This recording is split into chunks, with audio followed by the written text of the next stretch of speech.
tudo bem com vocês?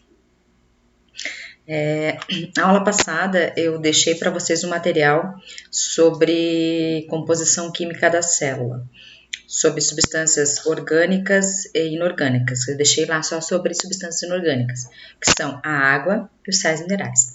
Então são duas videoaulas explicando aí sobre a água e sobre os sais minerais. Em relação à água, falou muito das funções físico-químicas, né, da composição físico-química dela. Agora eu achei interessante reservar e fazer uma aulinha aqui separada sobre a importância da água para os seres vivos, né? E especialmente para nós seres humanos. Então aqui tem um esqueminha que eu acho muito interessante para mostrar como nós precisamos da água, né? Como todos os seres vivos precisam de água. Por exemplo, a alface aqui, ó, como que ela obtém água? Através da absorção pelas raízes, né? 95% da alface é água, né? A gente olha aquela estrutura daquele vegetal, nunca vai imaginar que 95% dela é água. A medusa, né, a água viva, 90% dela é água. A cenoura, 90%. O rato, 67%, mais da metade. A vaca, metade da vaca é água, né? O leite, 87%. Okay? E depois vem o homem aqui, né, gente? 70%, 75%, varia um pouquinho de organismo para organismo. Mas por que a gente precisa tanto dessa água? Né? Primeiro, como a gente obtém a água? Através da ingestão de água diretamente ou a ingestão de alimentos, porque os alimentos eles contêm água. E como é que a gente perde água? Perde pela respiração, perde pela transpiração, quando nós suamos, né? Nós liberamos a água com sais minerais, então essa água que a gente absorveu através da ingestão direta ou ingestão através dos alimentos, a gente vai estar eliminando também pelo suor, através da urina e também na formação das fezes, tá? Então aqui, gente, é bem breve, só para eu falar aqui por que a água é tão importante, né? Ela compõe 75% do seu cérebro. Ou seja, aqui eu chamo a atenção de vocês pelo seguinte: muitas vezes a gente não tem o hábito, muita gente não tem o hábito de tomar água, tá? E às vezes se sente meio cansado, acha que é preguiça, né? Não tem aquela vontade de estudar.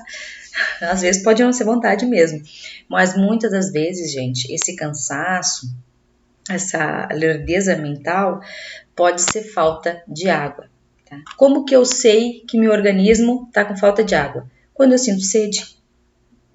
Então, assim, ó, se você sente sede, você já entrou no processo de desidratação. Chegou ao ponto de faltar água e o teu corpo dizer para você, ó, bebe água porque tá faltando. Então, nós temos que beber água continuamente. Ok, pessoal, em torno de 2 litros d'água por pessoa. Para uns um pouco menos, para outros um pouco mais, mas na média 2 litros d'água, ok? Então, assim, ó, se você sentir sede, é porque você já está em processo de desidratação. A água tem que ser reposta a todo momento, porque você está perdendo através da respiração, da transpiração, da urina, das fezes, ok? Qual outra função da água? Ela regula a temperatura do corpo, tá? Todos nós sabemos que nós, animais de sangue quente, vamos falar aqui dos humanos, né, dos mamíferos, nós temos que ter a nossa temperatura estagnada, ela não pode variar. Tá? Então, nossa temperatura geralmente é lá 36,8, né, é o normal. O que acontece quando a nossa temperatura aumenta demais? Ah, fulano está com febre, fulano está doente. Então, qualquer alteração que aconteça na temperatura do nosso corpo, ela indica que nós estamos doentes. Então, nós não podemos nós temos que manter a nossa temperatura constante. E como que a gente mantém a temperatura constante?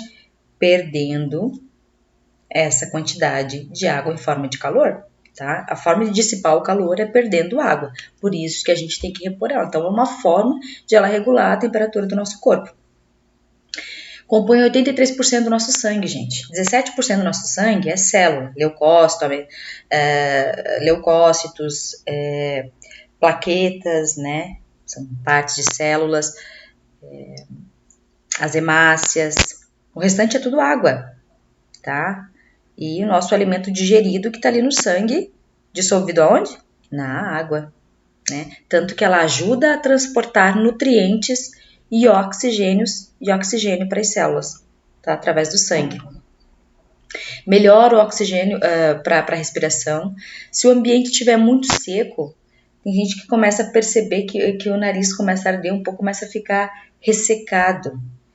Porque o nosso pulmão para conseguir absorver, nossos pulmões para conseguir absorver corretamente a quantidade de oxigênio necessária, esse ar precisa estar umedecido, tá? Então a gente, através da respiração, essa água consegue umidificar esse ar e facilitar a absorção do oxigênio. Ela ajuda também a converter o alimento em energia, ela faz parte do nosso metabolismo, né? Para fazer o processo de digestão, a água é necessária. Ela protege e amortece os órgãos vitais. Entre os nossos órgãos existem espaços, entre as células, espaços intersticiais que são compostos aí de água. Ajuda na absorção de nutrientes, né? Tá lá no nosso intestino. Compõe 75% dos nossos músculos. Gente, 75% do músculo é água, tá? Então, nosso músculo praticamente é proteína e água. Então, quem vai lá para academia, fazer atividade, come bastante frango e tal, porque tem proteína, tem que beber bastante água também, tá? Porque 75% deles são água. Amortece as juntas, por exemplo, o nosso joelho, ele tem um líquido sinovial, que é um líquido que ajuda ali no amortecimento dos impactos, cada vez que a gente vai correr, pular. Então, esse líquido sinovial, ele é, né, composto na sua maior parte aí de água. E compõe também 22% dos nossos ossos. Professora, mas meu osso é uma coisa tão seca, tem água? Tem. 22% dos nossos ossos são água. Também remove toxinas, né, gente? Quando a gente ingere água aqui, entra no processo todo de metabolismo ali. E depois, o que não é absorvido pelo nosso corpo, que não é considerado bom para ser absorvido, ele é eliminado através das fezes, né? Que é composto aí por água e restos de alimentos, e a urina também, que algumas substâncias que não podem ficar no corpo são excretadas ali junto com a água. Então, quanto mais água você beber, melhor é para o teu sistema todo funcionar. Em relação a gente tem que cuidar muito, eu sempre falo das fezes e da urina. Quando você for ao banheiro, sempre olhe o que você deixa lá, tá? Porque a tua saúde pode ser muito bem analisada pelos dejetos que você deixa. Tá? Então, se a tua urina estiver eventualmente muito amarela, tá? Escura, quase que laranja, assim, um amarelo bem forte, quer dizer que ela está muito concentrada, ou seja, tem pouca água. Então, você tem que ingerir mais água, tá? Para eliminar as toxinas. Ela está muito concentrada. Mesma coisa nas fezes. Tem muita gente que tem problema para ir ao banheiro e acha que é falta de fibra. Às vezes não é falta de fibra, de comer vegetais, frutas. Às vezes pode ser falta d'água, porque as fezes ela é amolecida com a água que é retida ali. Tá? Então, eu só queria mostrar um pouco aí da importância fisiológica da água para vocês. Ok, gente? Fiquem com Deus e até a próxima!